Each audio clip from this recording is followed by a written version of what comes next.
Phantom Dust, the greatest story never told. The point of this video is to introduce people who have never played the first game to the storyline that was unfortunately so low selling here in America. So if you've never heard of Phantom Dust, please stay tuned. And if you're a hardcore fan, then enjoy it. Leave a comment down below and let everybody else know what they were missing. So let's jump right in to the world of Phantom Dust. Dust. Dust and demons, that is all that truly exists on the surface now. Mankind has had to flee below ground to try and even shelter what little remnants of life they have left. Some people, known as espers, are able to harness the power of the dust, and it gives them fantastic abilities. Abilities to shoot lasers from their hands, create swords of flame, fly for short periods of time, and they use this to go to the surface, to find answers, to find the origins of the dust. Although the dust gives espers this amazing psychic abilities, it comes at a terrible price. Time on the surface seeps your memories. It steals who you are. It warps your mind. All expeditions to the surface are in extremely short periods of time, so they must search for answers quickly and then get back underground. On one of their expeditions, and here where the story opens, we discover two large sarcophaguses in the middle of a vast crater. Inside is the protagonist and a man named Edgar. They're alive, they've lost all their memories from being on the surface, but overall they seem unharmed. They take them back to the city to see what they can do, who they are, and where they come from. Upon returning to the underground city, they discover that pretty much everybody is in the same boat as Edgar and the protagonist. Nobody has any memories. Nobody knows what happens to the world. No one knows what caused the apocalypse, where these monsters come from, or even if it's possible to reverse it. But every person is implanted with a single memory, a place called the Ruins, and not why to go there, but simply that everything will be better if we can get there. The protagonist discovers that he and Edgar also are espers. They have amazing, immense power beyond the scale of any esper currently living in the city, and so therefore the Visions, the current ruling body, determines that they should be on part of the away team and help discover the truth behind the dust, and thus they start doing surface missions right away. On one of their missions, they encounter a woman named Freya, who lifts one of the people in their patrol party into the air and snaps his arm like a twig, displaying her power. She somehow seems immune to the effects of the dust. She has no memory loss. She remembers everything. She threatens Edgar and the protagonist, telling them specifically, "Stop looking for answers. You cannot know the truth. If you continue to search, I will kill you before you find it." This is very alarming.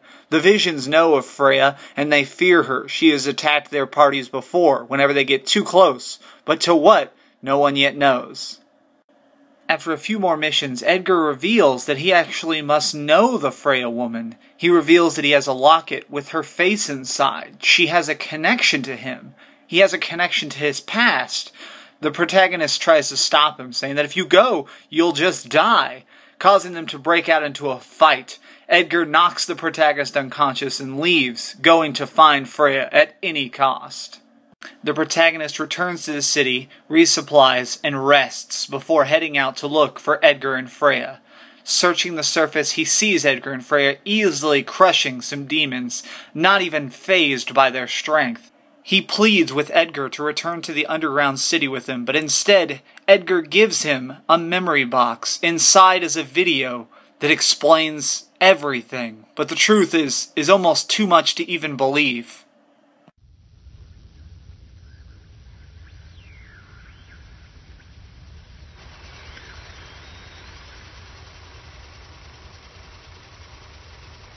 Seventh day since my return to Earth. Flying near the B1 black hole event horizon, we were involved in an accident, and we were left wandering for 67 days. Upon return, Earth was completely devastated. It was 3 days on my clock in the shuttle, but on Earth, 10,000 years had passed. There's plenty of time for humans to completely destroy themselves. 53 days since my return. The fog-like dust covering this desolate Earth has a strange effect on me, changing me deep inside. Is it the dust that made the human race extinct?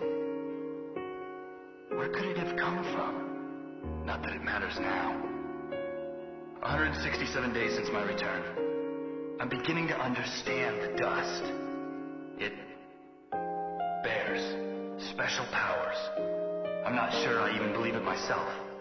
But from the dust I can form real objects from my imagination. I think about fire. It appears. I think of grass. It appears. Formed somehow from out of the dust. But what the hell use is that? I'm the only soul left on the planet. 1,026 days since my return. I have a brilliant idea. Perhaps I can create other people using the power of the dust. 2,315 days since my return. Another failure. Perhaps I lack inner strength. I create the form, but then it crumbles.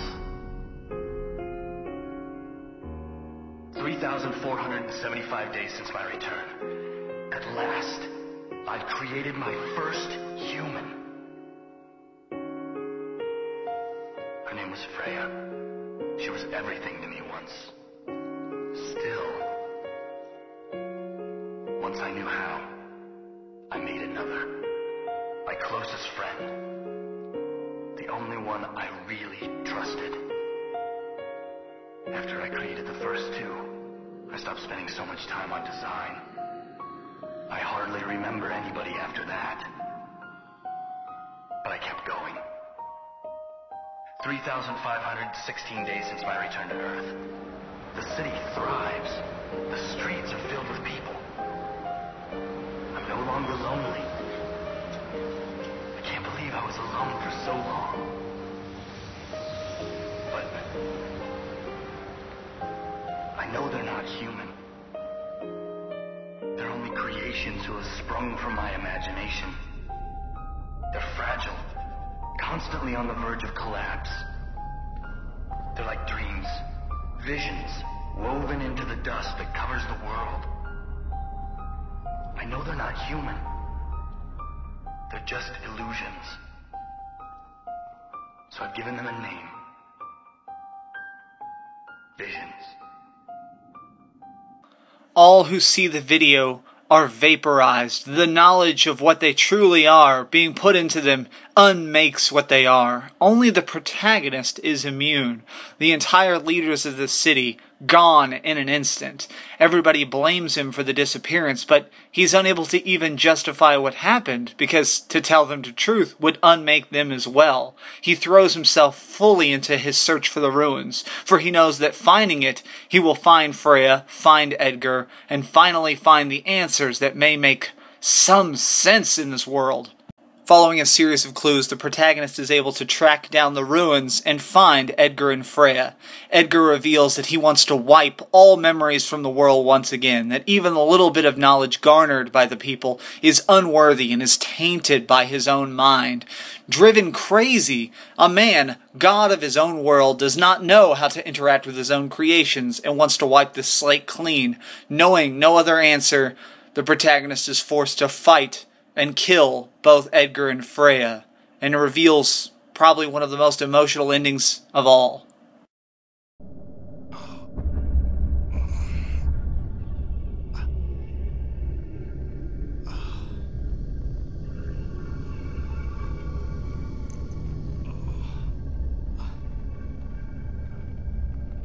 Is this really Earth?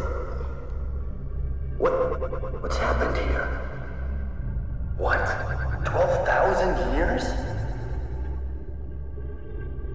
Is this thing malfunctioning? Have I gone crazy?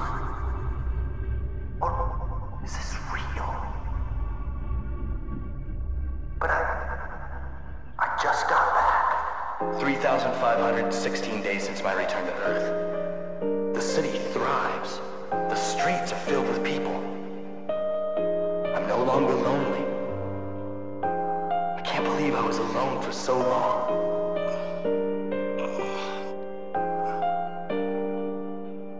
3,537 days since my return. My body has begun to show signs of change. I doubt I'll be able to recover. Not sure if this is due to the accident or the environment on this planet. Or perhaps both have caused the eating away of my body.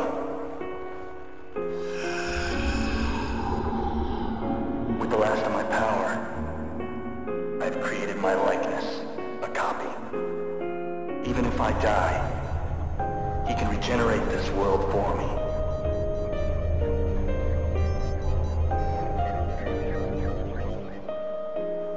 He will return to past times in my place.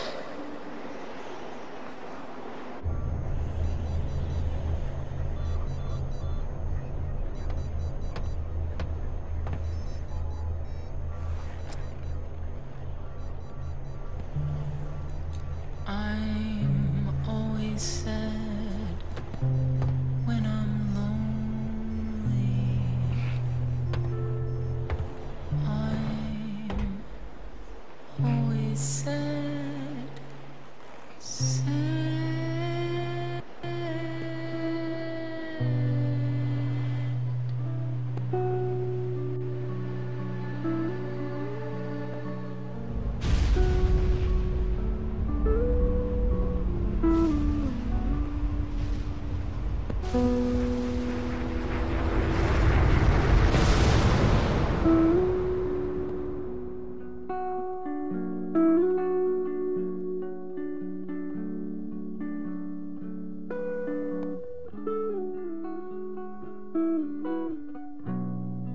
So the Edgar we fought against, the Edgar we knew, the Edgar we teamed up with, the Edgar that showed us the truth, was never even the real Edgar at all. The real Edgar had been dead for years.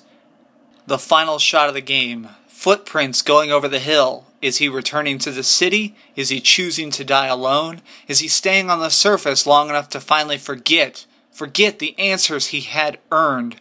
These are all unknown, and that's kind of the joy of this story. But now, let's take a look at the E3 teaser and see if it gives us a few more answers as to whether this is going to be a sequel, a complete remake, or, I don't know, some strange side story. Let's take a look.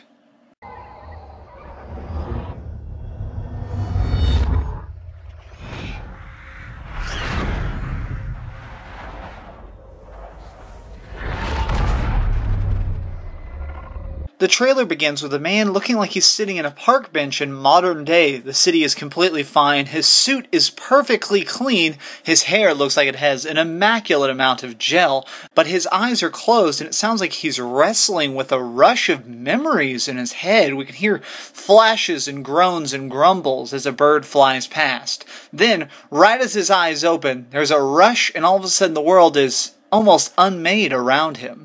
As the shot pans, he looks confused and the world gets more and more and more rapidly decayed. Even the leaves on the tree turn literally to dust as we see Freya seemingly materialize. So I'm thinking here that it's actually the other way around, that she is always there and he is always there, but he's building an illusion around himself, and as he realizes the real reality, he discovers an enemy is here to challenge him. As she charges towards him, he embraces the power of the dust, begins to glow blue. We see the background that everything is completely destroyed, but it's interesting, he has that strange symbol on the collar of his lapel vest thingy right there that kind of looks like an isotope or something. It almost makes you think there are new factions besides the Visions. If this is a sequel, then maybe we could be seeing what forms in the cities after the Visions have fallen, or if it's a prequel, perhaps we can see societies that existed before the Visions took over.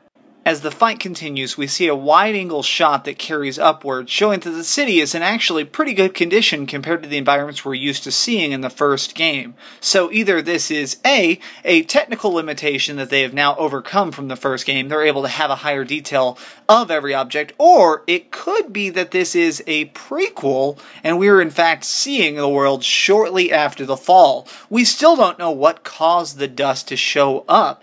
if the dust even did show up. Maybe the dust has always been here. We know nothing of the dust. We know nothing of why it causes these abilities, and I hope we're going to get more answers out of it this time. I'm extremely excited. I'm going to be buying an Xbox One just for this game. I hate to be that guy, but really and truly, I am excited.